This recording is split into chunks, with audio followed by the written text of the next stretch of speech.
Jadi hari ini kita akan mulai saja karena sudah lumayan banyak yang bergabung. Jadi untuk itu saya akan membuka dengan doa. Saya akan memimpin doa dengan iman Kristiani.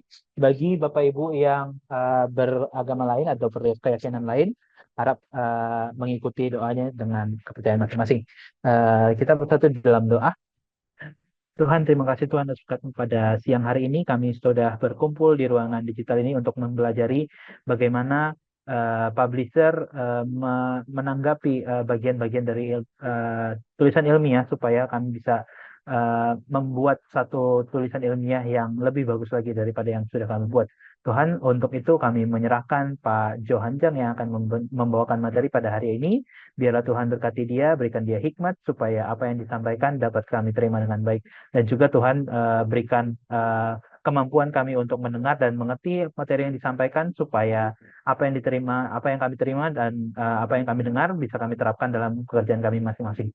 Dalam nama anakmu kami berdoa dan mengucap syukur. Amin. Baik, Bapak Ibu, terima kasih kehadirannya pada hari ini. Kebetulan hari ini kami membuatnya di waktu yang agak mepet ya. Jadi kalau boleh memberikan sedikit info, hari ini adalah hari wisudanya UPH.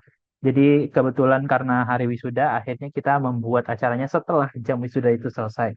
Jadi terima kasih buat Bapak Ibu yang sudah hadir saat ini dan kita akan belajar sesuai dengan tema yang kami berikan di email, di mana kita sebelumnya itu sudah mempelajari tentang bagaimana cara mengakses Science Direct dan juga dilanjutkan dengan bagaimana cara menghindari predatory journal. Juga kita belajar lebih banyak kemarin bagaimana cara menemukan terbitan yang tepat untuk kita publish, harganya seperti apa kita lihat dan apa topik yang dibahas. Nah, sekarang kita sudah mulai masuk ke bagian yang mendetail yang ada di dalam proses tersebut, yaitu adalah tentang apa saja sih bagian dari sebuah tulisan ilmiah dan di dalam bagian-bagian tersebut harus apa aja yang harus dibahas. Nah, jadi kalau Bapak Ibu membaca judul kita ada cetakan IMRAD. IMRAD itu adalah singkatan. Biasanya itu adalah dari Introduction, Methods, Research, and Discussion yang akan dibahas secara mendalam nanti oleh Pak Johan. Tapi sebelum itu, sebelum saya berikan ke Pak Johan, boleh saya minta Bapak Ibu sekalian boleh membuka kamera supaya kita bisa berfoto bersama dengan narasumber kita. Iya, terima kasih Bapak Ibu. Kita akan buka kamera sebentar. Saya akan foto karena di sini layar saya ada satu slide ya. Oke. Jadi kita akan berfoto bersama sebentar. Hmm, sebentar. Iya, oke. Saya akan foto sama-sama senyum. Satu, dua, tiga. Terima kasih Bapak Ibu atas kerjasamanya. Baik, setelah ini mungkin saya akan langsung berikan ke Pak Johan karena materi ini poin besarnya di Pak Johan nih. Jadi gimana Pak Johan? Udah oke? Yap, oke. Sudah. Oke, sip. Kalau gitu silakan Pak Johan, waktu dan tempat saya persilahkan. Baik, terima kasih Pak Niko. Oke, selamat siang Bapak Ibu semuanya ya. Terima kasih ya untuk kehadiran Bapak Ibu semua di webinar kita ya di kesempatan siang hari ini.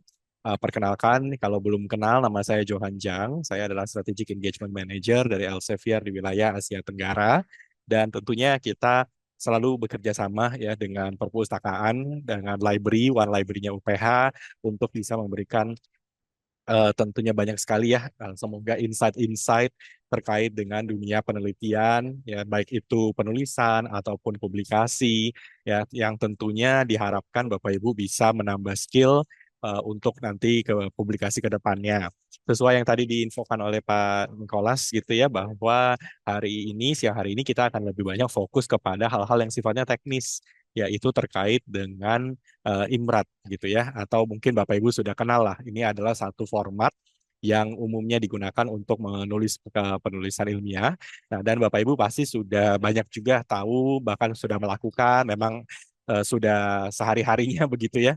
Nah, tetapi kita coba mau lihat dari sisi publisher, ya, dari sisi publisher dalam arti kita coba melihat apa saja sih yang menjadi hal-hal yang penting yang harus diperhatikan ya dari pengalamannya kita di Elsevier gitu, dari para editor, dari para reviewer memberikan masukan juga gitu ya.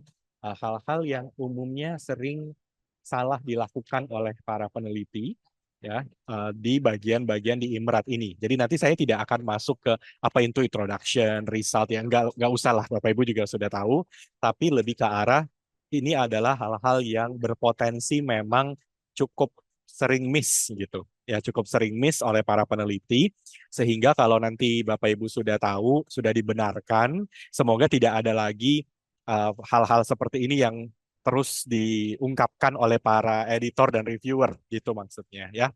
Oke, untuk itu saya langsung share screen saja.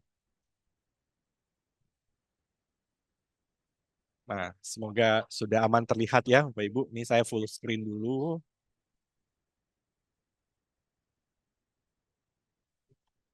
Sepertinya udah nih. Aman ya. Oke. Yep. Jadi Bapak Ibu ya, Imrat from Publisher's Perspective, kita mulai dengan kenapa topik ini penting. Tadi sebenarnya sudah cukup banyak saya sharing bahwa pada umumnya memang researcher sudah paham lah ya secara prinsipnya Imrat itu apa, konsepnya seperti apa gitu ya. Tapi kadang-kadang memang kita tidak melihat dari sudut pandang publishernya gitu, dari sudut pandang para editornya tentang apa yang mereka cari dari setiap bagian di Imrat ini. Nah, terutama dalam hal ini kita mewakili dari Elsevier begitu ya. Nah, Bapak Ibu, kalau ini kita juga sudah tahu ya bahwa Imrat itu intinya adalah bagaimana kita membuat bagian introduction, ya method, result, ya and discussion gitu ya. Ini hal yang semoga juga sudah diketahui bersama. Nah, tapi di atas Imrat juga sebenarnya ada bagian title-nya, ya ada bagian abstrak, keyword, dan di bagian paling bawah juga ada bagian referensi. Ini satu kesatuan lah kalau kita menulis penulisan ilmiah. Nah, satu hal yang juga penting Bapak Ibu, meskipun memang kita sudah seringlah bertemu dengan Imrat ini, tapi tidak menutup kemungkinan memang akan ada jurnal-jurnal yang punya struktur artikel yang bisa sedikit berbeda. Jadi nanti kita tinggal sesuaikan saja, meskipun memang perbedaannya tidak akan terlalu signifikan. Kemudian di beberapa disiplin ilmu juga imratnya bisa jadi sedikit-sedikit berbeda gitu. Misalnya ada beberapa disiplin ilmu yang bukan hanya mengenai method tapi material and methods ya. Nah, ada beberapa disiplin ilmu yang minta kita menjelaskan mengenai eksperimen yang dilakukan gitu ya. Nah, jadi kita sesuaikan saja dan satu hal yang juga lumayan penting sekarang adalah kita juga harus fokus pada data ya karena data-data dari penelitian kita itu juga nanti bisa jadi pertimbangan yang cukup serius untuk menerima atau menolak dari artikel yang mau kita publikasikan ya. Jadi secara umum ini dulu bahwa IMRAT itu sebenarnya standar di semua disiplin ilmu, tapi kadang-kadang karena beda jurnal bisa jadi ada sedikit perbedaan. Beda disiplin ilmu bisa jadi juga sedikit bergeser gitu ya. Nah, ini satu hal yang umum lah kita jumpai. Oke. Nah, kalau kita lihat Bapak Ibu, yang sebenarnya dilihat oleh para editor dari para reviewer juga, mungkin Bapak Ibu di sini juga ada reviewer begitu ya. Nah, kalau dari sudut pandangnya Elsevier, sebenarnya sebuah research paper itu berangkatnya dari step-step seperti ini yang seharusnya terjadi gitu ya. Jadi malah kalau dari sudut pandang Elsevier kita melihat research paper yang baik itu sebenarnya berangkat dari adanya data dulu. Jadi figures, tables, atau data-data lain lah. Ya, data-data empiris yang kita kumpulkan. Nah, kenapa kita bisa melakukan ini? Karena kita sebenarnya sudah punya pemahaman tentang metode penelitian. Kita udah ada lah di kepala kita ya, kalau kuantitatifnya tuh pakainya begini, kalau kualitatif pakainya apa, kalau eksperimen apa gitu. Nah, kita udah punya bayangan itu sehingga kalau kita adalah seorang peneliti yang lumayan expert, kita bisa berangkat langsung dari data-data empiris yang ada tuh apa. Baru nanti kita lihat kita menggunakan metode apa yang memang sudah kita ketahui untuk melakukan penelitian tersebut. Baru setelahnya kita tuliskan result discussion. Jadi agak kebalik begitu prosesnya ya. gitu. Dan baru kita masuk ke conclusion. Nah, barulah kita buat introduction, abstract, title dan lain-lain. Jadi menurut para editornya Elsevier, ya, penelitian yang bagus itu adalah penelitian yang berangkatnya memang empiris, gitu. Berangkatnya dari hal-hal yang kita tahu ya, data-datanya seperti ini, tabel-tabelnya seperti ini, research gap-nya apa, kita cari dari berbagai referensi ya untuk kita buat penelitian tersebut. Nah, tapi tentunya kalau kalau ini adalah proses yang terjadi di belakang layar gitu ya, penulisannya nggak mungkin seperti ini gitu. Penulisannya tetap mengikuti kaidah IMRAT tersebut. Nah, jadi apa sih yang sebenarnya kita harus persiapkan? Itu sudah pasti semua penelitian harus menjawab hipotesis dan juga punya objektif yang jelas. Semua penelitian pasti sudah harus punya literatur yang mendukung, yang berkualitas begitu ya, yang mendukung hipotesis dan objektif kita. Nah, itu sudah satu hal yang mutlak lah yang harus dipenuhi. Nah, tapi memang kalau kita lihat kesalahan-kesalahan umum kalau dalam IMRAT ini. Jadi tadi ya, kita sudah bangun dulu penelitiannya, kita sudah tulis dulu, kita sudah punya hipotesis dan lain-lain. Nah, sekarang begitu penelitian tersebut sudah jadi, ini adalah hal-hal umum yang cukup sering jadi kesalahan gitu ya. Nah, pertama kalau kita lihat dari title. Nah, untuk title yang paling yang memang diharapkan itu kan memang title atau judul yang attract reader attention, yang jumlah katanya jangan terlalu panjang gitu ya. Lebih spesifik, lebih direct dan menggunakan bahasa yang formal. Itu title yang menurut kita sangat efektif. Ya, tidak terlalu panjang, bahasanya formal, direct gitu ya. Nah, tapi yang sering kita temukan itu adalah ini terutama kasus Indonesia nih Bapak Ibu ya. Jadi saya juga tanya-tanya ke editornya Elsevier, kalau kasusnya Indonesia itu apa sih yang paling sering ditemukan? Nah, mereka sangat banyak menemukan kita kebiasaan menggunakan frase-frase yang disebut trivial phrases. Trivial itu artinya frase-frase yang memang tidak terlalu penting gitu untuk ditaruh di sebuah artikel, ya sebuah judul artikel. Misalnya ya, ini saya screenshot dari beberapa artikel-artikel di Indonesia gitu ya. Misalnya ada study of financial literacy in college students, a study of students effort dan seterusnya, and analysis of students dan teachers dan seterusnya. Nah, yang disebut sebagai trivial phrases itu adalah frase-frase seperti notes on, a study of, and analysis of gitu ya. Kenapa? Menurut para editor ini nggak penting karena yang namanya sebuah penelitian itu pastilah sebuah studi tentang sesuatu. Jadi kalau kita tuliskan a study of apa gitu ya, a study of itu tidak ada artinya. Ya buat mereka itu yang namanya penelitian pastilah merupakan studi terhadap sesuatu. Jadi itu bisa di-delete aja ya. Dan ini sayang karena ini akan membuang-buang space ya. Dibandingkan ada kata a study of financial literacy in college students, kenapa tidak diganti misalnya financial literacy apanya, karena financial literacy luas begitu ya. Nah, in college students-nya juga apanya yang mau diteliti. Itu harus lebih terpampang nyata itu di dalam judulnya kita ya. Hal yang sama juga misalnya an analysis of. Nah, menurut para editor, an analysis of itu sama juga nih, tidak terlalu ada faedahnya gitu. Semua penelitian itu pasti ada analisanya kan gitu. Jadi kalau kita taruh-taruh ada kata analisa, ya buat apa juga gitu ya. Nah, dan ini juga sebenarnya agak mengganggu proses discoverability dari artikel kita. Nah, maksudnya gini, kalau kita mencari artikel ya di database, misalnya pakai Science Direct atau database lain gitu. Nah, yang kita ketik itu kan kata kunci yang kata kunci tertentu lah. Nah, misalnya financial literacy atau student ability in English misalnya atau teachers perception apa gitu. Nah, kita kan tidak menggunakan a study of apa, analysis of apa gitu ya. Nah, kalau kita menambah-nambahkan terlalu banyak frase-frase seperti ini, nanti itu akan memperberat kerja mesin pencari. Ini dari segi back end-nya gitu ya. Dan akibatnya artikel kita jadi malah lebih susah ditemukan ya. Karena kita menambahkan frase-frase yang sebenarnya tidak perlu. Ya, nah ini satu yang menyebabkan kenapa frase-frase seperti ini dianggap jangan dimasukkan. Oke, berikutnya ini adalah soal abstrak. Nah, untuk abstrak, intinya Bapak Ibu memang abstrak ini kan tersedia umum ya. Jadi tersedia buat semuanya, semua bisa baca. Nah, inti dari abstrak adalah abstrak itu harus memuat 4 hal. Introduction, method, result, and conclusion. Ya.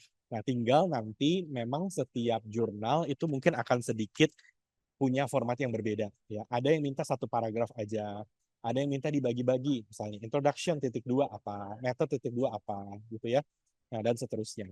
Nah, yang sering kali jadi kesalahan adalah kita tidak memiliki 4 elemen ini, ya, intro, method, result, sama conclusion. Ya, waktu kita buat abstrak, kita lupa misalnya bagian resultnya atau kita tidak menambahkan bagian metodenya gitu ya. Nah, padahal 4 hal ini sudah pasti dicari di setiap abstrak. Ya. Oke, nah sekarang yang paling banyak nih, ya kalau title sama abstrak lebih teknis-teknis lah. Tapi yang paling banyak jadi uh, problemnya kalau untuk penerimaan paper di Indonesia itu adalah bagian introduction ternyata. Ya. Nah, introduction-nya kita itu cenderung dianggap lemah sekali. Ya. Kenapa? Karena introduction kita cenderung sangat normatif kalau kata para editor. Yang maksudnya gimana? Introduction kita hanya menjelaskan hal-hal yang sudah mereka ketahui. Ya. Nah, padahal sebenarnya introduction yang bagus itu introduction yang langsung direct ke problemnya itu apa. Jadi kita nggak perlu terlalu banyak bercerita tentang uh, apa konsep ini atau teori ini begini ceritanya apa gitu, nggak perlu ya. Tapi yang diharapkan memang di bagian introduction nih kita langsung mengikuti flow yang ada di bawah ini nih Bapak Ibu ya. Jadi kita langsung state problemnya tuh sekarang ini loh. Misalnya ya, saya sedang meneliti tentang sustainable practice di small business misalnya. Ya, langsung aja sustainable practice di small business itu problemnya sekarang gini. Jadi kita nggak perlu jelasin apa itu sustainable practice, apa itu small business, nggak usah.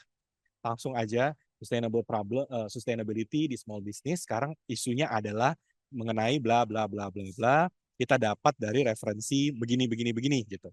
Nah, jadi flow yang pertama problemnya langsung di state ya. Uh, di state di awal gitu ya. Kemudian nextnya kita perlu memberikan existing solution-nya. Existing solution ini maksudnya apa? Penelitian-penelitian yang sudah dilakukan terhadap problem tersebut. Ya, jadi kita ceritakan problemnya nih A, B, C, D, dapatnya dari sumbernya begini, begini, begini, begini. Nah, sekarang nih penelitian-penelitian terkait dengan hal ini adalah penelitian tentang begini, begini, begini, begini, gitu. Nah, dari sana kita perlu mencantumkan mana yang paling dekat dengan atau mana yang paling best gitu menurut kita dari sekian banyak penelitian ini. Ya, yang paling bisa menjawab nih yang baru-baru nih yang bagus-bagus itu menjawab hal ini dari problem tersebut. Ya. Nah, tapi kemudian kita harus menjelaskan keterbatasannya apa. Jadi dari semua penelitian ini, bahkan yang bagus-bagus pun, mereka belum membahas dari sisi apanya gitu. Nah, itu kan sebenarnya yang kita tahu research gap tuh di situ kan. Ya. Nah, barulah kita sebutkan penelitian saya akan bahas itu. Karena bagian itulah yang memang belum dibahas. Nah, logical flow ini yang diharapkan ada pada introduction-nya kita. Nah, kita kebanyakan kalau di Indonesia itu terlalu panjang menjelaskan latar belakangnya gitu. Ya, padahal menurut para editor ya kita harus ingat siapa yang akan baca penelitian kita. Ya, yang akan baca penelitian kita umumnya mereka sudah tahu tentang pembahasan tersebut gitu. Mereka bukan beginner gitu.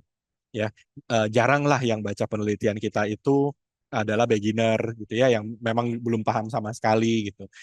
Mereka sudah punya foundational knowledge. Nah, sehingga kita nggak perlu lagi menjelaskan hal-hal yang terlalu foundational. Kita langsung saja problemnya ini, penelitiannya ada si A, B, C, D, E. Dari A, B, C, D, E yang bagus nih ada si A, si B, si C, bilangnya begini, begini, begini. Tapi masih kurang di sisi ini sehingga saya mau buat penelitian untuk menjawab sisi tersebut. Nah, itu yang flow yang mereka lihat gitu. Ya. Dan Bapak Ibu sebenarnya tidak sulit membuat ini. Cukup banyak juga penelitian di Indonesia introduction-nya sebenarnya oke, cuma flow-nya aja yang kurang pas. Ya, sehingga mungkin para editor dan reviewer kadang-kadang suka komennya adalah introduction-nya kurang koheren, kurang bagus, kurang begini dan begitu. Nah, karena flow ini belum terjawab ya.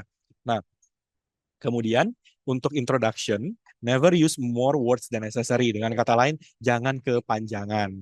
Apalagi membuat ini menjadi history lesson. Kita nggak perlu pelajaran sejarah gitu ya. Pendek-pendek aja, inti-intinya aja. Berapa paragraf gitu ya, langsung selesai. Ya. Nah, kemudian introduction itu kalau bisa diorganize dari global ke yang lebih luas ke lebih sempit gitu ya, dan uh, jangan jangan memaparkan data yang terlalu banyak. Inti-intinya aja yang data-data yang penting untuk menunjang bagian introduction tersebut. Ya. Oke. Kemudian ini juga sudah diinfokan juga ya bahwa purpose of the paper sama research juga harus jelas, hipotesis dan objektif juga sudah ada gitu ya. Nah, terus hati-hati dengan ekspresi-ekspresi seperti ini. Novel, first time, first ever research, paradigm changing research. Ini ekspresi-ekspresi yang menurut para editor ini harus bisa dipertanggungjawabkan. Artinya kalau kita mengatakan penelitian saya itu adalah penelitian yang pertama kali membahas tentang hal ini. Are you really sure? Ya, nah itu kita harus agak hati-hati dalam menggunakan ekspresi-ekspresi seperti ini. Oke, next ini adalah bagian methods atau material and methods. Ya, di sini intinya kita mendeskripsikan apa yang kita lakukan untuk penelitian kita. Kalau ada pakai materi tertentu ya juga materinya apa gitu. Kalau ada proses koleksi datanya pakainya apa, ya, dan bagaimana cara kita nanti menganalisa data-data itu disertakan semua di material and methods. Ya, mungkin Bapak Ibu juga sudah familiar lah, ya, bagaimana memaparkan bagian ini. Oke, tapi yang umumnya terjadi, yang cukup sering miss itu adalah pertama, kita menjelaskan, memaparkan metode seolah-olah kita memaparkan tentang bagaimana cara menggunakan metode tersebut. Ya, dalam arti gini, Bapak Ibu. Eh, Kembali lagi kita ingat bahwa yang baca penelitian kita itu adalah orang-orang yang sudah paham tentang metode itu. Jadi kita nggak perlu menjelaskan arti dari metode tersebut. Ya, misalnya ya, karena saya di sosial gitu. Anggaplah saya menggunakan metode fenomenologi secara kualitatif gitu. Ya. Nah, saya tidak perlu menjelaskan apa itu fenomenologi, cara kerjanya bagaimana, gitu ya. Ada terdiri dari sekian banyak jenis fenomenologi itu ada berapa banyak gitu. Itu semua nggak usah. Karena metode tersebut sudah established. Ya. Jadi kita hanya perlu langsung saja to the point. Saya menggunakan fenomenologi, yaitu dengan cara bla bla bla bla bla gitu. Ya, nggak perlu lagi ada pemaparan detail apa itu fenomenologi, apa itu grounded theory dan lain-lain.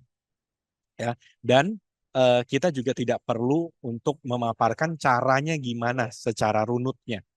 Ya, kecuali Bapak Ibu ya, bentuknya adalah apa metode-metode yang tidak umum ya, atau Bapak Ibu mengembangkan metode sendiri, atau misalnya Bapak Ibu pakai rumus sendiri. Oke, kalau itu betul Bapak Ibu harus jelaskan. Tapi kalau yang udah umum-umum saja tidak perlu dipaparkan ya. Oke. Berikutnya result. Dan kalau bagian result, hal yang paling umum yang kita jumpai adalah result itu kan hanya mendeskripsikan, ya, mendeskripsikan bagaimana proses itu dilakukan, proses riset itu dilakukan. Nah, yang cukup sering terjadi adalah di result itu sudah ada diskusinya. Jadi sudah ada pemaparan hasilnya. Analisa hasilnya. Nah, padahal itu belum dilakukan di sini. Kemudian yang kedua adalah data-datanya itu hanya data yang esensial. Jadi kita tidak perlu memaparkan semua data masuk ke bagian results ini.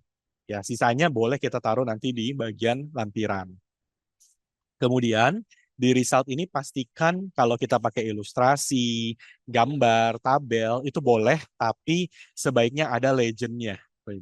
Ya, ini saya screenshot gitu ya dari satu penelitian yang penelitian ini dia buatnya seperti ini ya, hasil dari penelitiannya, resultnya.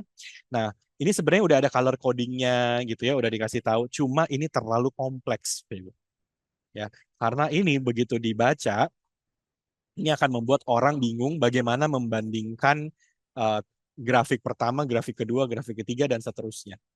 Ya, it's way too complicated.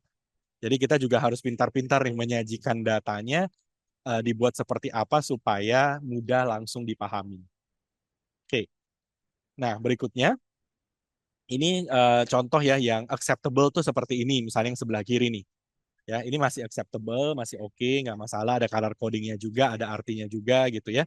Nah, tapi eh, yang sebelah kanan ini disebutnya oke aja, ya. Kenapa? Ini karena gambarnya sebenarnya oke, ya cukup jelas, tapi karena nggak ada warnanya, ini agak capek aja dibacanya gitu, ya. Tapi sebenarnya ini masih acceptable, ya. Nah, tapi yang tidak acceptable tuh yang model-model begini nih, Bapak Ibu, ya. Nah, misalkan yang sebelah kiri, kalau kita lihat data ini, ya sama ini juga di screenshot, ya. Ini datanya too much gitu, ya. Jadi saking kecilnya, ya dan tidak berwarna lagi gitu ya. Nah, ini akan membuat pembaca itu perlu waktu yang lama untuk memahami datanya. Ini maksudnya apa gitu, ya. Nah, ini satu hal yang kalau bisa di avoid. Nah, kalau yang sebelah kanan ini lebih parah lagi, ya. Ini saking banyaknya titik-titiknya, kita juga tidak memahami. Ya, ini maksudnya apa, ya. Jadi di sini kalau kata editor, figures are not eye charts. Jadi ini bukan lagi tes kita minus berapa gitu ya, gitu. Tapi kita perlu berpikir gitu ya. Kalau saya memang chartnya begini, memang ini udah bawaan software misalnya gitu, ya. Memang softwarenya gini. Nah, nggak masalah, tapi ya kita jangan maksa kanan kiri misalnya. Ya kita harus pikirkan berarti chartnya ini harus lumayan besar. Kita harus besarkan. Kalau memungkinkan kita kasih warna. Ya, atau ada nggak ya cara lain menampilkan data supaya data itu begitu sekali dilihat, ya meskipun mungkin nggak langsung paham, tapi membuat orang tetap tertarik untuk setidaknya baca gitu. Nah itu yang hal-hal yang kita harus pikirkan di bagian penyajian data. Nah, kemudian di bagian result juga boleh sekali untuk pakai subheading.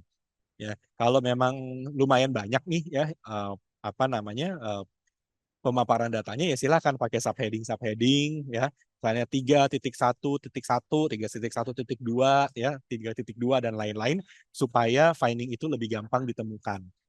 Ya, saya juga kalau lagi membimbing saya biasanya minta ke apa bimbingan saya, result itu kan biasanya banyak ya data-datanya gitu. Itu kalau kita baca dari awal sampai belakang tidak di split, tidak pakai subheading, itu akan membuat kita mabok sendiri. Ya, karena jadi bingung. Tadi ini datanya apa ya? Ini kenapa tiba-tiba udah sampai sini ya? Ini data apa lagi gitu. Nah, nggak ada pembagian seperti itu. Jadi dari sudut pandangnya editor juga sama ya. Dari sudut pandang Elsevier, silakan boleh pakai subheading. Oke, berikutnya discussion. Untuk bagian discussion, kita perlu menjawab 5 pertanyaan ini. Ya, what do the results mean? Compare with existing literature. Ya, explain the unexpected result. Jadi kalau ada hal-hal yang outlier, kita perlu jelaskan juga. Kemudian argue the generalizability or transferability dari riset kita. Dan tetap kita harus mengakui apa limitasi dari riset kita. Karena nggak mungkin riset kita itu perfect, Bapak Ibu. Ya, kita juga tetap harus menyatakan bahwa riset ini memang menjawab research gap di awal tadi, tapi ya mungkin katakanlah tidak bisa 100%. Kita nggak belum lihat dari sisi apa lagi gitu. Ya. Nah, 5 hal ini yang kita perlu jelaskan di bagian discussion ya supaya tidak muncul lagi pertanyaan-pertanyaan dari editor dan reviewer. Ini mana nih ya comparison dengan literaturnya ya ini artinya sebenarnya apa sih dari data-data yang kita tampilkan ya hal-hal yang cukup sering dimunculkan oleh para peneliti, dituliskan oleh para peneliti yang menurut para editor Elsevier ini agak kurang pas begitu di bagian discussion-nya ya. Pertama itu adalah statement-statement yang tidak didukung oleh data. Jadi kalau ditanya nih statement ini datangnya dukungan datanya mana gitu.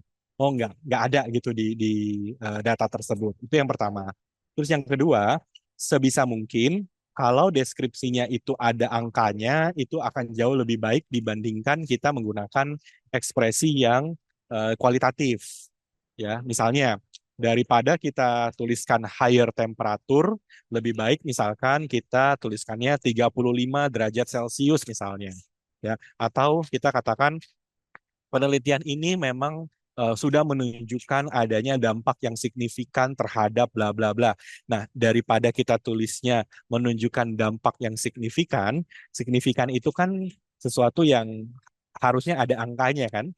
Nah, mungkin kita lebih baik tuliskannya adalah penelitian ini menunjukkan dampak senilai sekian misalnya gitu ya terhadap apa gitu ya. Jadi jangan mengeluarkan statement-statement yang nanti menimbulkan eh, apa keraguan karena signifikan itu maksudnya apa gitu. Ya, higher temperature itu setinggi apa gitu. Ya, terlalu kualitatif sehingga menyulitkan pembaca untuk memahami gitu. Ya.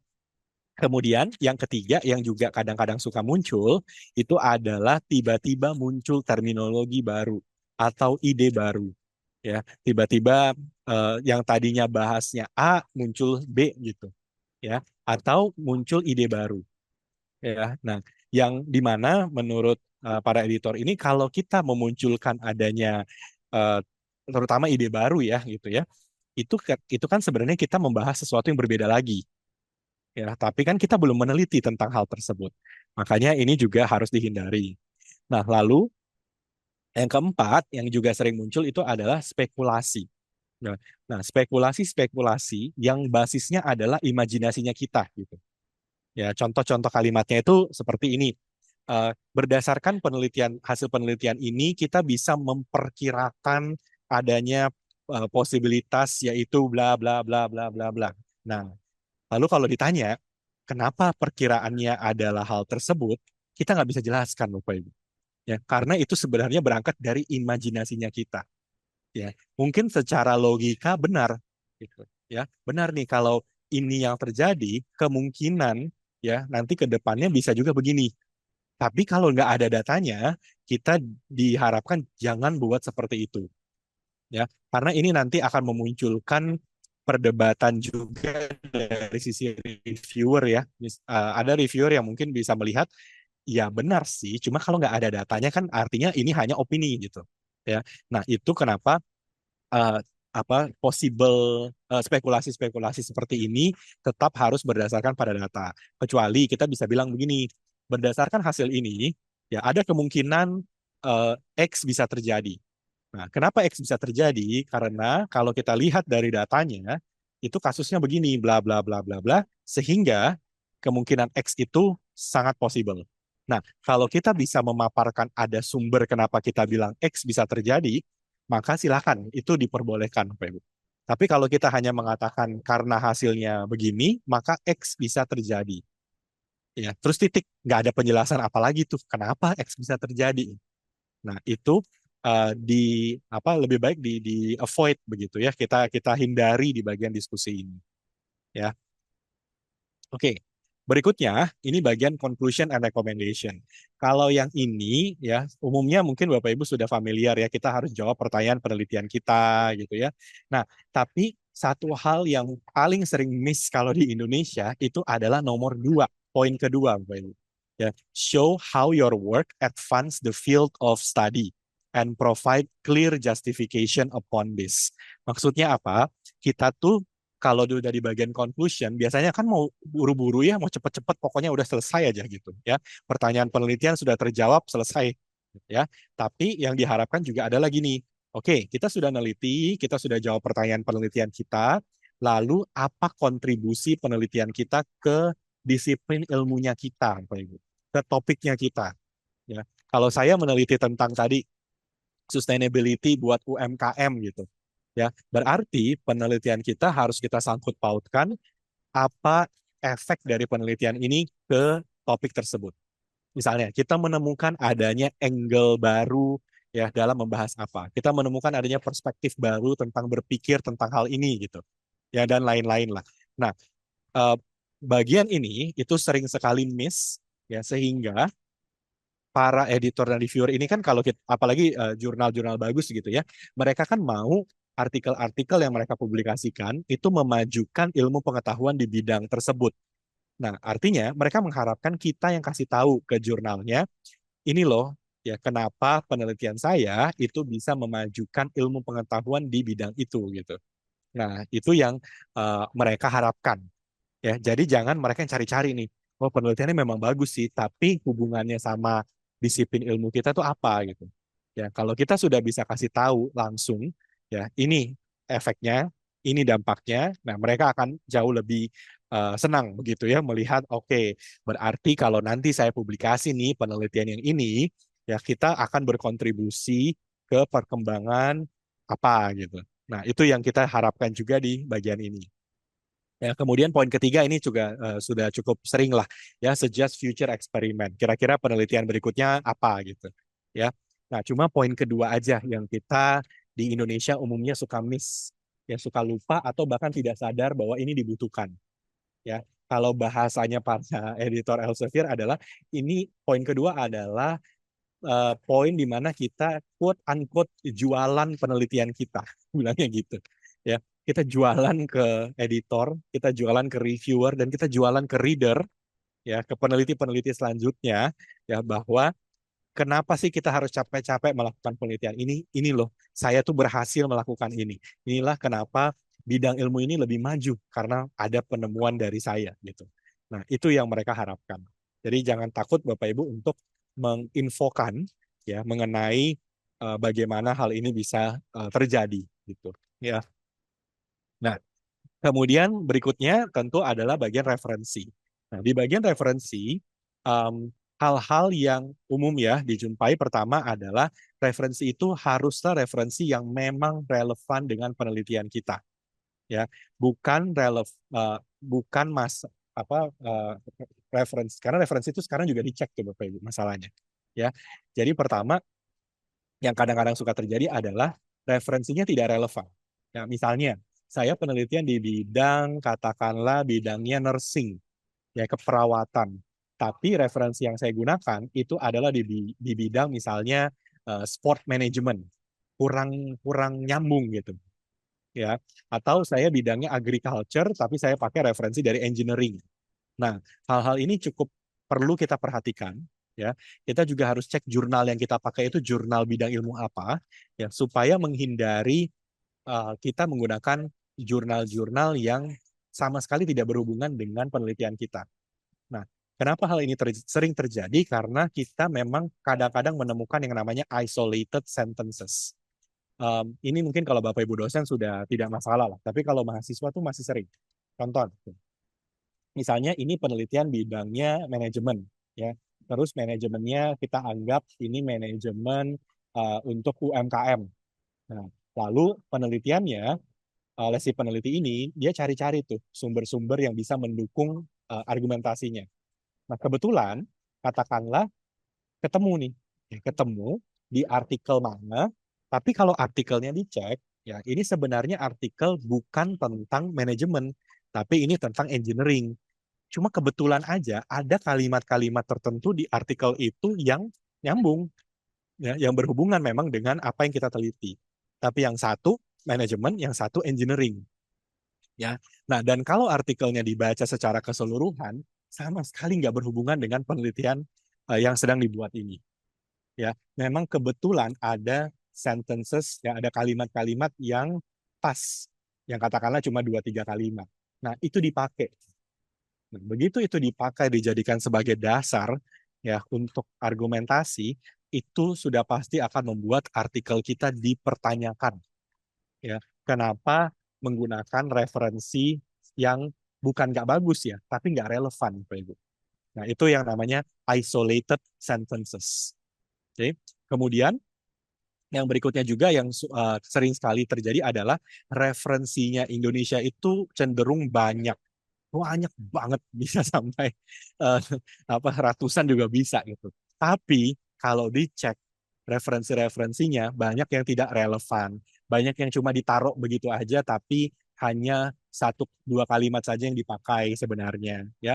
Padahal kalau dari sudut pandang Elsevier, kita bukan lagi berlomba-lomba untuk menggunakan referensi terbanyak. Jadi bukan masalah kuantitasnya berapa banyak referensi, ya, tapi masalahnya apakah referensi-referensi itu relevan atau tidak. Itu jauh lebih penting, ya. Kemudian Berikutnya, avoid excessive self-citation. Kalau Bapak Ibu mensitasi diri sendiri boleh, nggak ada masalah, tapi jangan berlebihan. Biasanya kita pastikan di bawah 15%, Bapak Ibu. Ya, supaya kita tidak dianggap hanya mementingkan penelitian kita sendiri. Ya, dan tentunya kalau untuk format, Bapak Ibu bisa cek ya di Guide for Authors-nya, ini pakai format apa, MLA, APA, Turabian, atau apalah gitu ya, itu yang cukup umum lah ya. Tapi memang satu hal yang selalu ditekankan adalah referensi itu harus relevan ya. Referensi itu juga jangan terlalu berlebihan, jangan terlalu banyak sampai seolah-olah ini dipaksakan gitu ya. Dan yang oh ya satu lagi sebenarnya adalah referensi itu juga harus berkualitas Bapak Ibu. Ya, ini mohon maaf ya, tapi misalkan kalau kita punya argumentasi, tapi basis argumentasi itu kita dapat dari skripsi, ya, itu akan sangat-sangat menyulitkan untuk artikel itu bisa diterima. Ya, itulah kenapa kadang-kadang kita dengar ya, kalau mau publikasi di Q1, pakailah referensi dari Q1.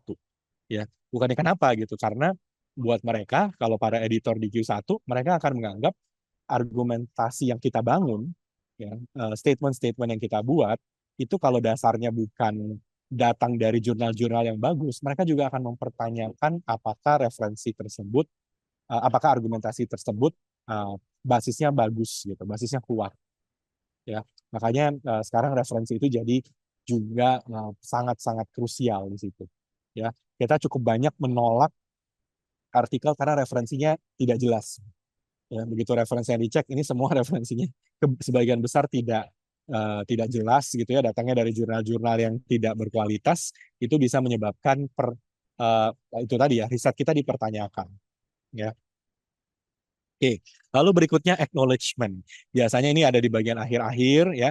Ini kita cukup satu kalimat aja sebenarnya, hanya sekedar memberikan pengakuan gitu ya, berterima kasih lah terhadap pihak-pihak yang sudah membantu kita. Misalnya kalau ada advisor di situ, ya ada pemberi dana hibah di situ, ya dan lain-lain. Atau misalnya supplier ya, kalau misalkan penelitian kita itu ada materi-materi tertentu ya atau ada eksperimen tertentu ya kita boleh mengucapkan terima kasih juga kepada yang vendor-vendor yang sudah bantu kita untuk dapat materi tersebut ya. Nah, berikutnya research data. Nah, ini yang tadi sempat diinfokan di awal ya, adalah satu hal yang sekarang di jurnal-jurnal yang bagus juga sudah menjadi perhatian yang sangat penting di sini. Ya, biasanya kan kalau kita publikasi ya kita upload semua gitu ya, tapi research datanya biasanya kita nggak upload. Nah, sekarang jurnal-jurnal yang bagus sudah banyak yang minta research data juga harus ada, Bapak Ibu. Ya, nah dan research data ini memang data-data mentah ya, data-data mentah yang sebenarnya tujuannya adalah nanti untuk reproducibility dari research. Ya, kalau nanti ada yang mau reproduce riset kita, mereka harus punya akses ke datanya. Ya, supaya nanti tahu apa yang bisa dipakai, apa yang tidak boleh dipakai, dan bagaimana memodifikasinya. Ya, makanya research data itu juga sekarang diminta, tapi tentunya kita tahu bersama bahwa research data itu harus kita pastikan clean dulu ya, dalam arti ya jangan kasih mentah tapi berantakan gitu ya. Kemudian kalau memang ada data-data yang tidak boleh di-share ya jangan di-share. Atau kalau misalnya data tersebut harus pakai anonim gitu ya, nama-namanya harus disamarkan, ya dilakukan dulu gitu. Ya, jadi memang hal-hal ini penting sekali karena tujuan dari kita sharing research data itu bukan kenapa-kenapa ya, tapi kalau riset kita mau replikasi gitu ya, mau dicoba dengan sudut pandang yang lain atau di negara lain, mereka butuh akses ke data dulu ya. Dan untuk hal ini, Bapak Ibu, research data itu biasanya akan diminta diupload di uh, website lain. Ya, jadi sekarang banyak ya website-website, misalnya Digital Commons Data atau Mendeley Data atau apa mungkin sudah ada rekomendasi dari jurnalnya. Bapak Ibu uploadnya di sana, tapi nanti tinggal kasih URL-nya aja, tinggal di copy paste link-nya aja, ya. Supaya nanti kalau dicek ini datanya di mana, oh ada di website tersebut. Ya, jadi sistemnya kita open sharing, tapi memang eh, bukan berarti Bapak Ibu kasihnya mentah sementah-mentahnya. Coba dicek dulu mana yang boleh dan tidak. Ya, apalagi kalau di bidang medis Bapak Ibu ya, itu kan udah pasti ya, tidak semua boleh kita share sebegitu gampangnya. Ya, oke. Nah, yang terakhir di bagian Imrat ini adalah kita juga sekarang mengharapkan Bapak Ibu juga membuat cover letter. Nah, cover letter itu apa sih? Cover letter itu adalah komunikasi Bapak Ibu ke editor jurnalnya, ya. Nah, jadi anggaplah kalau saya biasanya simpelnya gini. Ini tuh kayak Bapak Ibu bikin email, ya, bikin email, terus email itu Bapak Ibu ceritakan tentang jurnal artikel ini tuh artikel apa, penelitian tentang apa, dan kenapa Bapak Ibu pilih jurnal itu gitu. Ya, tapi Bapak Ibu bukan kirim emailnya, tapi bikin suratnya gitu, ya. Nah, apa yang diharapkan sebenarnya oleh si editor waktu baca surat dari Bapak Ibu itu adalah ini penelitian apa, gunanya apa, dan kenapa jurnal itu yang Bapak Ibu pilih. Ya, sebenarnya tiga hal itu aja. Ini penelitian apa, ya, fungsinya nanti gunanya apa dari penelitian ini atau penemuannya apa gitu ya, dan kenapa Bapak Ibu pilih jurnal itu gitu. Ya, Eh, di antara ribuan jurnal yang tersedia, ya Bapak Ibu kan secara spesifik pilih saya mau yang jurnal yang ini. Nah, itu kita perlu riset dulu tentang jurnalnya. Ya, kenapa saya pilih jurnal ini dibanding jurnal yang lain? Ya, nah jadi silakan nanti Bapak Ibu juga bisa membuat cover letter seperti ini, ya. Dan tergantung memang dari jurnal. Kadang-kadang sudah ada yang kasih template, jadi Bapak Ibu tinggal ikutin aja. Tapi kalau tidak ada juga di internet mah banyak gitu ya tentang cover letter itu umumnya dibuatnya seperti apa. Ya, satu hal yang jangan dilakukan adalah jangan copy paste abstrak di cover letter karena fungsinya berbeda gitu. Ya. Nah, oke. Jadi ini ya beberapa hal-hal yang tadi saya share ke Bapak Ibu semua terkait dengan uh, saya tidak masuk ke teknis apa itu discussion result lain-lain, Bapak Ibu udah tahu lah. Cuma lebih ke hal-hal yang kita kadang-kadang suka miss, hal-hal teknis gitu ya, yang kita perlu untuk perhatikan lagi supaya potensi penerimaan kita jadi lebih tinggi ya. Uh, Potensi kita diapresiasi oleh editor dan reviewer bahwa hal-hal ini sudah tidak muncul itu bisa lebih baik lagi nanti ya. Nah, mungkin itu dari saya. Silakan Bapak Ibu ya kalau ada pertanyaan-pertanyaan atau ada informasi yang dibutuhkan boleh kita diskusikan ya. Terima kasih. Terima kasih Pak Johan atas informasinya. Jadi Bapak Ibu sudah banyak apa ya, sudah banyak belajar juga. Ini saya juga dari tadi nyatet ternyata oh ada juga ya yang yang saya lupakan untuk pengajaran nanti ke depannya. Oh ternyata harus ada ini, harus ada itu. Nah, jadi kalau Bapak Ibu ada yang ingin bertanya, silahkan saya buka waktunya untuk sesi tanya jawab. Bapak Ibu boleh langsung menggunakan kolom chat atau kalau berkenan menggunakan mic, open mic, boleh langsung raise hand atau langsung berbicara, langsung ditanyakan ke Pak Johan. Boleh, silakan. Oke,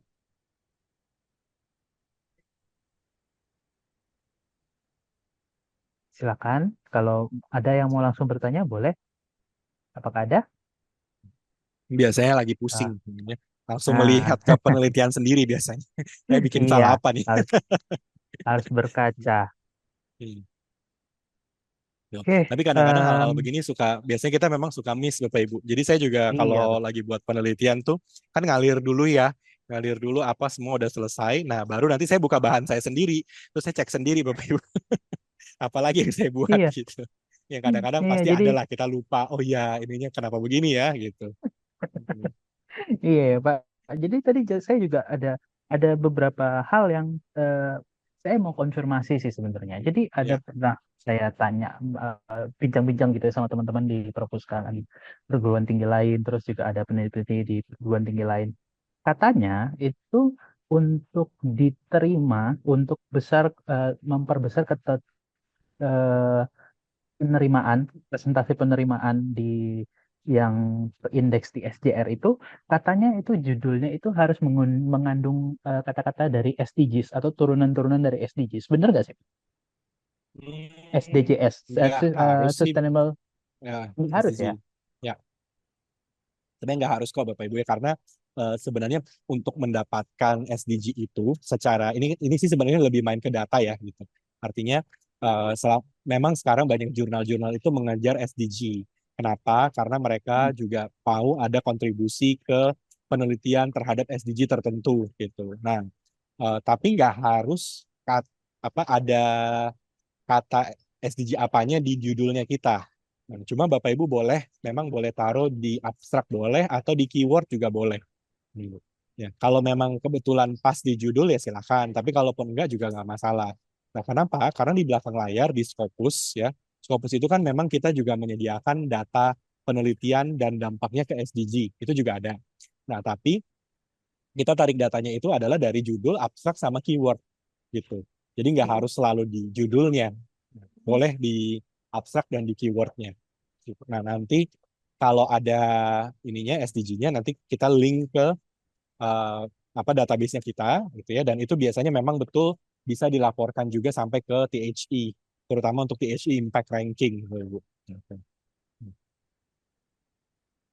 Oke, terus selanjutnya itu ada kayak misalnya gini Pak, sepembelajaran saya sama di perguruan tinggi itu kita biasanya membagi abstrak itu ada dua, abstrak yang deskriptif dan juga abstrak yang informatif, bener ya Bapak Ibu? Kalau Mhm. misalnya abstrak deskriptif itu kan ya dia hanya gloss over dari seluruh apa yang kita bahas ini, dia hanya meringkas kayak oh Kak saya akan Ya, membahas ini. Tapi kalau misalnya abstrak yang informatif itu seperti yang biasanya ada di IEEE. Biasanya IEEE itu yang paling sering menggunakan metode-nya apa. Nanti bawahnya dibikin lagi apa ya, results-nya apa gitu. Apakah ya, memang seluruh jurnal yang di indeks oleh SJR itu harus menggunakan abstrak yang apa namanya abstrak yang informatif itu tadi Pak? Apakah ya. masih ada ruang nggak sih kalau misalnya ya udah kita bikinnya yang deskriptif aja lah biar Mhm. karena kan toh juga abstrak itu kan terbatas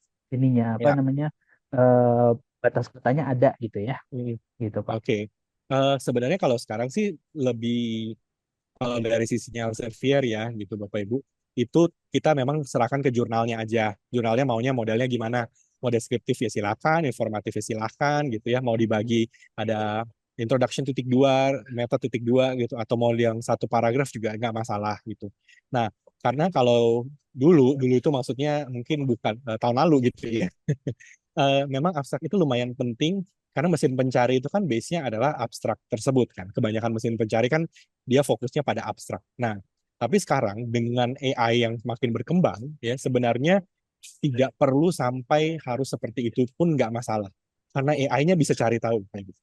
Ya, kalau dulu itu ada anggapan gini, kalau abstraknya kita bagi-bagi tuh ada introduction titik dua, result titik dua, method gitu-gitu ya, itu lebih mudah dicari oleh mesin pencari. Nah, itu anggapannya seperti itu.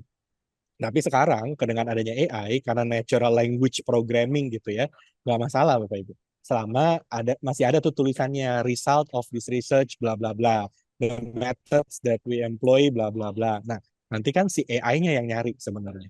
Jadi semakin berkembangnya AI untuk mencari penelitian yang relevan, itu akan makin mempermudah eh, proses pencarian tersebut terlepas dari apakah abstraknya satu paragraf atau dia harus per poin. Itu nggak masalah jadinya. Ya. Akhirnya kita serahkan kepada editor jurnal ya terserah aja mau formatnya bagaimana gitu. Ya. Baik. Nah, ini satu lagi ya Pak ya. Karena memang ternyata banyak juga nih. Jadi dari tadi itu sebenarnya ada yang bukan dari tadi, dari beberapa bulan lalu mungkin karena ada memang semangat daya juang untuk meneruskan artikel jurnal di Scopus gitu ya Pak ya. Jadi banyak yang tersandung di bagian result and discussion. Nah, ini tersandungnya adalah di bagian resultnya justru. Jadi kadang-kadang tadi seperti Pak Johan bilang, kita udah bahas tadi misalnya di results itu udah terlanjur ada discussionnya, Mm-mm. ya kan? Nah, itu gimana sih Pak caranya biar sekiranya ada nggak sih tips and trick gimana biar si results itu enggak masuk ranahnya discussion? Apakah ada batas-batas yang ya udahlah yang bagian ini harusnya masuknya di discussion nih, tapi kalau yang ini bukan gitu. Coba. Ya, oke. Lebih ke arah ini, Pak Ibu. kadang-kadang ya memang ini naturally terjadi juga sih, saya juga begitu sih. Misalnya nih kita lihat ada tabel gitu ya, tabelnya kita udah tahu nih dengan membaca tabel ini poinnya yang sebenarnya mau kita sampaikan tuh ini gitu. Kan kita udah tahu lah gitu ya, dengan baca tabel, grafik dan lain-lain gitu. Nah, tapi disitulah poin di mana begitu kita udah selesai dengan tabelnya atau grafiknya atau apapun, eh, kita apa apapun yang kita tuliskan berikutnya Bapak Ibu, paragraf yang mengikuti si tabel dan lain-lain itu, ya itu haruslah paragraf yang sifatnya deskriptif saja gitu. Kalau argumentasi kita udah masuk ke dalam situ atau kita sudah memaparkan artinya apa dan dampaknya apa, berarti udah pasti itu discussion. Ya. Nah, sehingga memang kalau saya biasanya ya udah misalnya tabelnya ada tiga misalnya gitu lah, ya, tabelnya tiga atau berapa gitu. Nah, tabel ini intinya kalau saya deskripsikan itu poinnya cuma ini. Tabel berikutnya apa, tabel berikutnya apa gitu. Nah, kalau ada kalimat-kalimat yang sifatnya sudah menerangkan lebih lanjut nih, ya ini maksudnya begini dan akan berdampak seperti ini, itu udah pasti harus saya pindahkan ke discussion.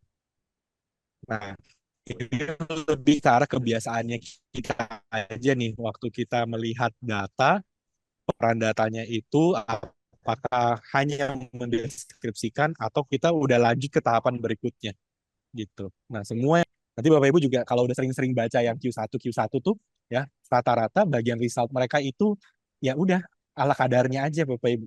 Dikasih tabel, ada penjelasan dikit gitu ya. Ini cara bacanya begini, udah next, tabel berikutnya lagi apa gitu.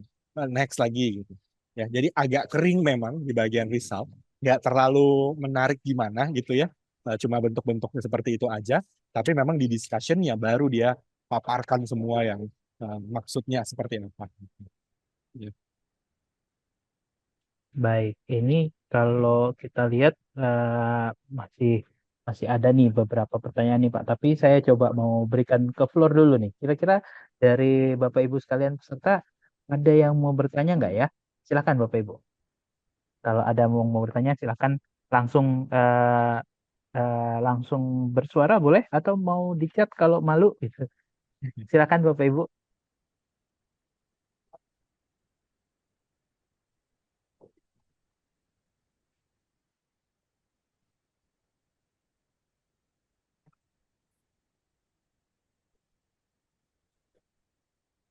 Oke, sambil menunggu ada satu pertanyaan lagi nih Pak dari rekan saya.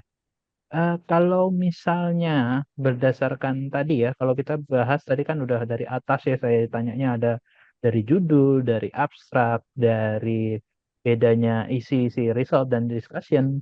Lalu ini sekarang tadi Pak Johan juga udah mention apa namanya Q1 dan Q2 dan sebagainya.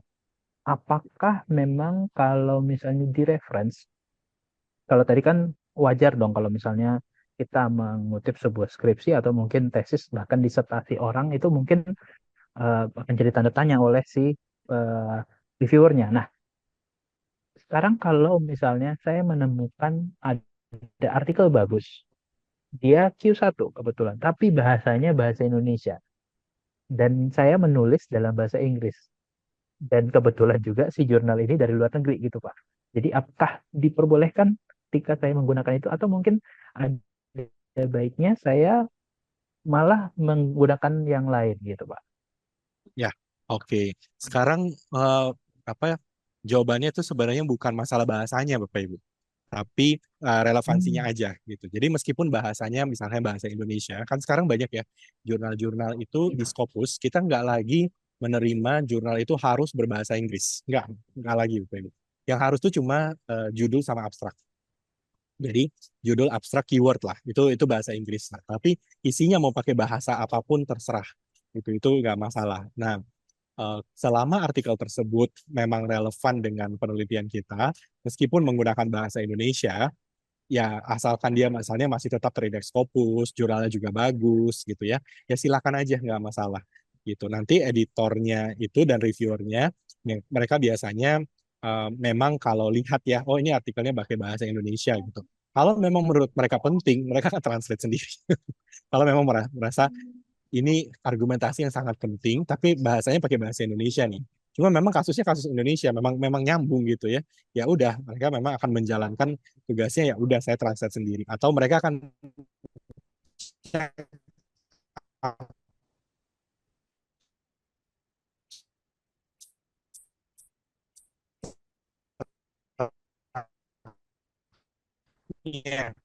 abstraknya kan berbahasa apa? Ini jadi hal yang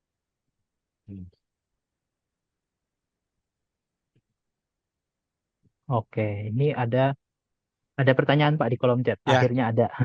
Tapi ini kok namanya nama saya ya? Oh, ya. Kayaknya ini masuknya pakai link yang saya kasih nih karena linknya pakai nama saya jadi akhirnya namanya nama saya juga. Tapi pertanyaannya Oke. adalah untuk jurnal yang disubmit ke Elsevier itu, Kak, apa abstraknya itu bisa kita gunakan untuk jadi referensi? Nah, mungkin ini maksudnya Hmm. kalau informasinya kita dapat dari abstrak aja, apakah boleh nggak sih? Atau Oh, memang harus kita ambil dari dalamnya si artikel itu? ya. Itu mungkin pertanyaannya, Pak. Hmm. Oke.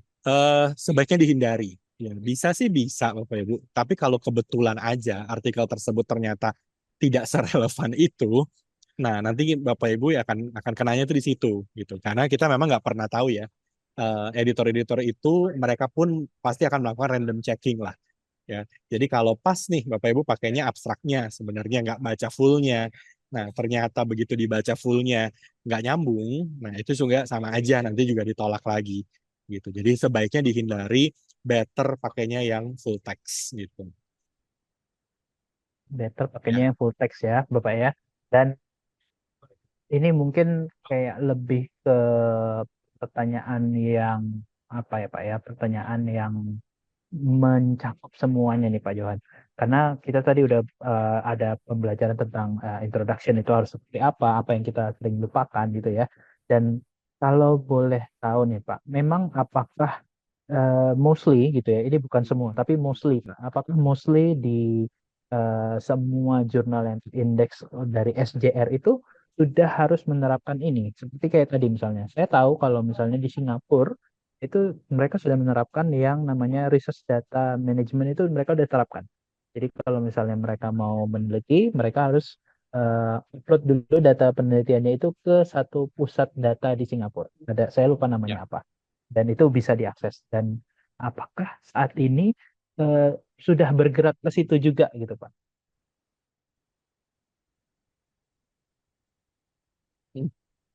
Ya, oke. Eh, Siapanya yang bergerak, Pak? Nah, dari Halo, Pak. dari jurnal-jurnalnya ini apakah apa mostly udah harus ada ini nih? Kalau nggak ada, nggak boleh gitu. Oh, oke. Ya, ya, ya. Kalau dari Elsevier ya, kalau dari Elsevier kita juga sudah bergerak ke arah sana untuk manajemen research data. Jadi akhirnya tergantung si publisher atau bahkan kadang-kadang tuh tergantung negara juga, Bapak Ibu. Ya, contoh nih kalau di Indonesia itu sebenarnya Bapak Ibu kita tuh ada dari BRIN punya namanya RIN gitu. Nah, Hmm. itu sebenarnya untuk manajemen data penelitian Bapak Ibu upload ke sana sehingga data-data Indonesia itu disimpannya di Indonesia gitu. Nah, eh, tapi memang tergantung publisher ya. Ada yang ya bebas lah. Yang penting website tersebut punya prinsip adalah open data. Jadi memang data tersebut bisa di-download. Nah, itu banyak publisher yang memperbolehkan bebas terserah di mana aja. Yang penting datanya bisa diakses. Nah, kalau dalam level negara, misalkan mungkin sudah ada ketentuan-ketentuan tertentu yang mengharuskan data itu diupload misalnya gitu. Nah, kalau Indonesia setahu saya memang belum ada yang sangat eh, belum dalam aturan resmi gitu ya, tapi memang rekomendasikan untuk misalkan seperti BRIN setahu saya merekomendasikan uploadnya di RIN gitu. Nah, supaya datanya tetap ada di Indonesia misalnya gitu. Ya. Oke, ini ada yang angkat tangan nih Pak dari atas nama Lili Rawati dan juga ada pertanyaan nanti satu lagi dari Helenia Putri. Jadi mungkin Bu Lili dulu, Bu Lili boleh silakan mau bertanya apa Bu Lili? Masih Pak, jadi saya ingin menanyakan, saya belum pernah menulis jurnal ya, Scopus. Yang ingin saya tanyakan adalah jika kita misalnya ada satu tema gitu ya, kita ingin tulis, kita ingin teliti, contoh satu nurse gitu ya, misalnya seperti itu. Kemudian kita tulis, kita submit, ditolak. Artinya apakah kita perlu perbaiki atau kita ganti? Udah bukan nurse lagi nih, kita ganti nih misalnya terkait dengan manajemen STM atau terkait yang lainnya. Seperti itu terus berganti-ganti atau kita tetap nurse tapi kita mungkin kurang apa ya, kita tetap dengan satu itu. Bagaimana ya Pak ya? Bisa dikasih Ya. informasi? Terima kasih. Ya, oke, baik, terima kasih Bu. Jawabannya tergantung ditolaknya kenapa, gitu. Karena kalau ditolak itu kan kewajiban dari jurnal adalah memberikan alasan, gitu. Nggak bisa cuma tolak aja tapi nggak jelas, gitu. Nah, nanti kita tinggal cek aja Bu. Kalau memang tolaknya itu hal-hal yang sifatnya teknis, ya, kita bisa benarkan sebenarnya. Kita bisa benarkan, kita bisa coba cek aja kalau jurnalnya masih menerima untuk perbaikan. Nah, kita bisa submit di jurnal yang sama. Tapi kalau tidak ya sudah kita submit di jurnal yang sebagian besar memang bukan berarti kita harus ganti topik. Sebagian besar itu karena ada hal-hal mendasar yang editor dan reviewernya itu merasa artikel ini tidak sesuai nih, belum sesuai standarnya, belum sesuai ekspektasinya. Jadi kalau kita sudah benarkan, itu harusnya tingkat penerimaannya jadi lebih tinggi gitu. Tapi di jurnal yang lain biasanya gitu. Kita tahunya bahwa ada yang jadi gini, misalnya kita mau terkait satu topik gitu ya Pak ya. Tadi Bapak bilang berarti artinya dia akan reply ke kita, kesalahan kita apa-apa dia kasih tahu gitu ya. Kalau tolak dia akan kasih tahu, ini saya tidak Yes, mau gitu. betul. Oh, kalau dia Ya, bilang tidak mau, ya, betul. berarti Gitu. kita harus ganti Hmm. topik gitu. Ya itu tadi Bu, Oh, enggak biasanya sih gitu ya. enggak sih Bu, cuma biasanya tidak mau itu karena itu misalkan ya, ini tipikal penelitiannya anggaplah terlalu statistik, sementara kita tidak bisa, kita itu bukan jurnal yang fokus pada statistical analysis gitu. Kita lebih fokus pada apa. Nah itu bisa tuh, gitu. Jadi bukan bukan masalahnya artikelnya jelek Bu, cuma nggak nyambung aja sama jurnalnya gitu. Atau misalkan ini sebenarnya bagus, tapi menurut kita penelitian ini tidak bisa hanya dilakukan selama 3 bulan, tapi harus ada pembandingan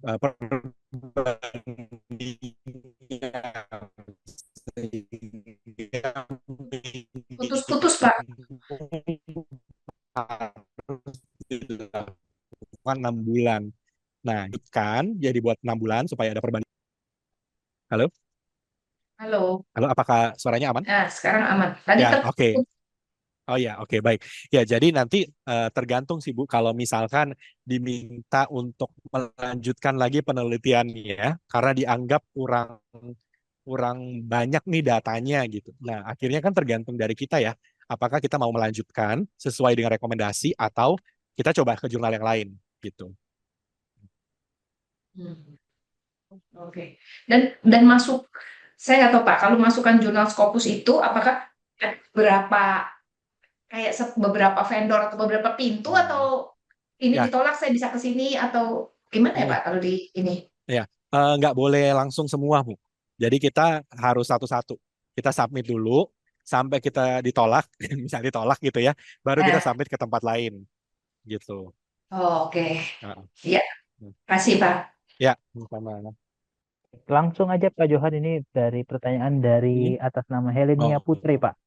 Nah, ada pertanyaannya, apabila dari result penelitiannya itu kurang baik datanya, misalnya dia tidak signifikan atau tidak sesuai dengan teori, bagaimana ya. sih caranya agar tetap dapat diterima dan mengurangi persentase dari penolakan itu?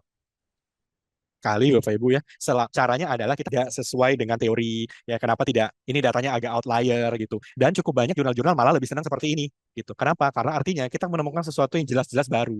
Cuma kita harus bisa menjelaskan kemungkinannya kenapa data tersebut yang muncul. Itu yang susah gitu. Tapi kalau kita bisa jelaskan potensi-potensinya ada apa saja, itu jurnal-jurnal malah mereka akan lebih senang gitu. Karena artinya kebaruannya jelas gitu. Ya, tinggal argumentasi kita.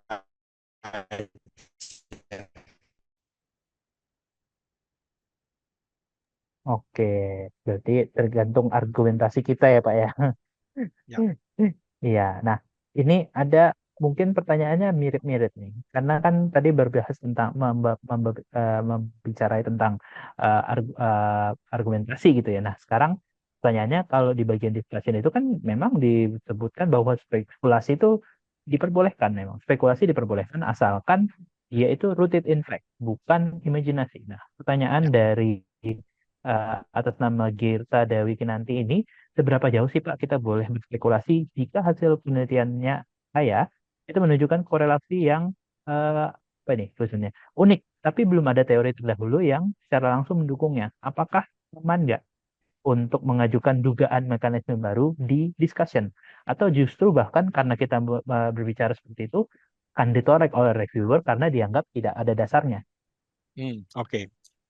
Kalau dalam kasus ini memang ini ntar ya kualitas itu apa? Oke. Ini lebih baik diajukan dugaan mekanisme barunya, Bapak Ibu. Gitu. Tapi memang jujur aja tidak semua jurnal akan menerima. Ini semua tergantung dari bagaimana nanti editornya memandang. Karena gini, ada editor-editor yang seneng. Dia akan lebih suka kalau, oke nggak apa-apa gitu. Ini memang nggak sesuatu yang baru, sesuatu yang memang belum ada sebelumnya. Cari-cari juga memang nggak akan ketemu gitu ya. Ya sudah, ayo kita Bapak Ibu tuliskan. Yang penting argumentasinya logis dan lain-lain. Biarkan ini jadi perdebatan. Ada tipikal editor kayak gitu. Dia lebih seneng kayak gitu. Ya.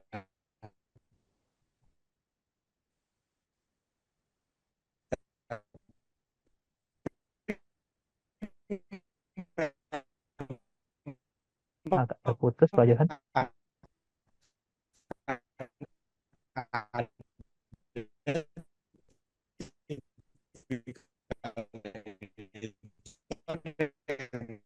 Oh,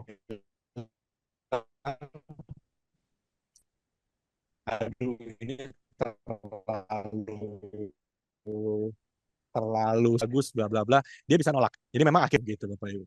Halo halo. Editor yang iya, memang bersiap ya. Aman Bapak Ibu suaranya? masih terputus tadi Pak. Dari Oke. terakhir adalah yang kami dengar ada reviewer yang suka demikian gitu. Ada yang Nah, artikel yang lebih suka demikian gitu. oh iya betul. Jadi memang akan ada editor yang lebih suka seperti itu, tapi memang akan ada yang tidak gitu. Jadi ini tergantung dari bagaimana kita nanti kirim-kirim aja Bapak Ibu. Cuma ya siap-siap aja kalau penolakannya bisa lumayan banyak gitu ya. Karena memang lebih lebih jarang lah ya editor-editor yang berani untuk apa, yuk kita publikasikan gitu ya. Ya, berarti masih ada lah ya kesempatan Ya, untuk dapat masuk ke jurnal akreditasi SJR ya Pak ya. ya. Baik, kalau begitu Bapak Ibu mungkin karena waktu juga, jadi terima kasih Pak Johan sudah memberikan materi pada kami pada hari ini, dan juga mungkin kalau Bapak Ibu masih punya pertanyaan lainnya, boleh saja langsung dibagikan ke kami nanti via email, boleh langsung ke library@uph.edu atau mungkin langsung kontak ke perpustakaan juga boleh. Tapi sebelum itu saya akan mengirimkan satu buah ini ya Bapak Ibu ya, saya akan kirimkan di kolom chat itu ada untuk link absensi dan evaluasi. Silakan mungkin Bapak Ibu boleh sambil mengisi dan saya akan memberikan informasi selanjutnya mengenai eh, yang tadi disampaikan. Jadi untuk jika Bapak Ibu punya pertanyaan yang masih ingin ditanyakan, tadi saya sudah sebutkan boleh hubungi kami via email di library@uph.edu ke email kami. Lalu jika ingin disampaikan melalui, kayaknya kalau email saya males deh Pak gitu ya. Saya orangnya pegang HP terus. Kita ada di WhatsApp kok Bapak Ibu. WhatsApp kami, Bapak Ibu boleh akses di 0811 8712 Kontaknya akan kami berikan di kolom chat. Nah, sudah saya kirimkan di kolom chat. Bapak Ibu boleh langsung gunakan kontak kami untuk bertanya. Ketika misalnya ternyata Bapak Ibu tertarik untuk menemukan artikel jurnal mana nih yang bisa menerbitkan artikel saya. Nah, Bapak Ibu boleh langsung tanya aja ke tim kami di library. Nanti ada saya, ada Bu Mary, ada mungkin teman-teman saya yang lain yang bisa bantu. Dan juga mungkin kalau misalnya butuh, gimana sih Pak caranya nyari artikel yang tepat untuk mendukung argumen saya di Science Direct, gimana caranya? Nah, nanti bisa kita bantu juga. Silahkan langsung aja ke apa namanya ke kontak yang saya berikan tadi. Dan juga ini pesan dari Pak Johan nih, jangan lupa untuk rajin-rajin akses ke sciencedirect.com, database jurnal yang sudah dilanggan oleh UPH. Bapak Ibu bisa mengaksesnya dengan menggunakan email UPH Bapak Ibu masing-masing dan bisa download berbagai jenis berbagai informasi yang pastinya accredited, yang pastinya dia adalah level Q1 dan Q2, itu secara gratis dan itu hanya bisa diakses menggunakan akun email UPH Bapak Ibu. Jadi loginnya nanti ada buka di sciencedirect.com, nanti tinggal klik login using institution, nanti tekan Universitas Pelita Harapan, lalu login menggunakan email UPH dan Bapak Ibu pasti udah bisa akses. Jadi mungkin sampai situ aja apa yang saya sampaikan pada hari ini dan juga informasinya. Dan mungkin ini absensinya akan saya tutup nanti jam 3, jam 3 sore mas sekarang ya. Mungkin nanti jam 6 sore akan saya tutup absensinya. Jadi Bapak Ibu mohon data-data ini diisi dengan benar karena digunakan untuk pembuatan dan pengiriman sertifikat. Sekali lagi terima kasih kepada Pak Johan yang sudah menyampaikan materi Terima pada hari kasih ini. Bapak Ibu. Sampai kita berjumpa lagi Pak di bulan berikutnya Berikutnya. dan Bapak Ibu kita akan libur dulu sebentar. Jadi kalian mengucapkan selamat liburan atau mungkin lebih tepatnya selamat ujian bagi teman-teman mahasiswa yang ada di sini. Dan karena tadi sudah saya buka dengan doa, maka saya akan tutup juga dengan doa. Saya akan membawakan doa dalam iman Kristiani. Bapak dan Ibu yang lain dan berkeyakinan lain dapat mendukung. Mari kita bersatu dalam doa. Tuhan, terima kasih Tuhan atas berkat-Mu pada hari ini. Kami sudah selesai belajar untuk mempelajari bagian-bagian dari penulisan ilmiah yang mungkin kami lupa gunakan atau mungkin kami kurang lengkapi. Tapi Tuhan, terima kasih atas informasi yang sudah kami terima pada saat ini. Semoga informasi ini dapat kami gunakan pada pekerjaan kami masing-masing. Tuhan, sebentar juga kami akan berpisah dari tempat ini antara satu dengan yang lain. Tuhan yang berkati kami, baik kami yang mau pulang ke tempat kami masing-masing, sampaikan kami ke tujuan dengan selamat tanpa suatu apapun. Dan bagi kami juga yang bekerja, Tuhan yang lindungi kami dan berkati kami supaya apa yang kami kerjakan itu hanya untuk kemuliaan nama-Mu. Terima kasih Tuhan. Amin. Baik, terima kasih Bapak Ibu yang sudah hadir pada hari ini. Sampai jumpa di sesi berikutnya. Tuhan memberkati.